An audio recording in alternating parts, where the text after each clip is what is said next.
Þetta er liður 18 í verkefni 24 í D-hlutanum, 24 dagskammtar. Ég ætla að kalla fram efnisyfirlit, töflu og myndayfirlit.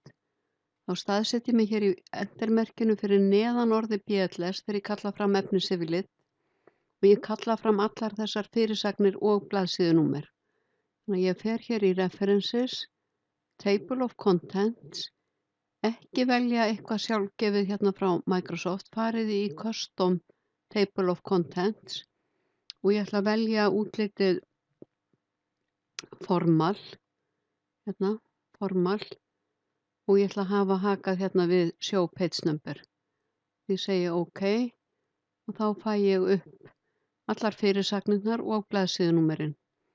Og ég ætla að breyta þrepi 2 hér í efnisyfirlitinu. Ég ætla að láta töluna 2 nema við hérna háið og fyrsta staf hérna í kaflan heitunum. Þannig ég er stödd hér og ég fer í Home.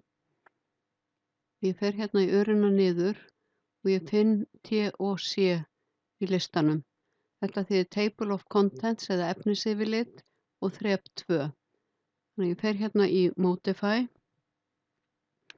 og ég fer í Format og Paragraph og ég vel 0,78, helmingi hærra en 0,39.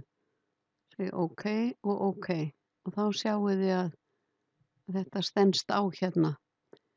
Svo er oft gott að þá kemur hérna, þá uppfærist efnisyfirlitið. Það er líka hægt að hægri smella og segja Update Field og Update Entire Table. Því að stundum þá raðast þetta ekki alveg rétt fyrir við uppfærum. Og ég ætla að kalla fram yfirlitið við töflu, það var ein tafla í verkefninu og við förum hérna í References og Insert Table of Figures og ég ætla að velja Formal og ég ætla að taka blaðsíðunúmerin af. Og í yfirliti við myndir þá ger ég það sama nema nú vel ég mynd. Ég þarf ekki að velja Formal, það helst, en ég tek blaðsíðunúmerin af. Og þá kemur hér listi yfir myndirnar.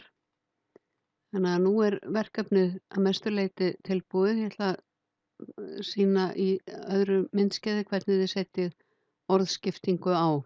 Þannig að ég vista núna.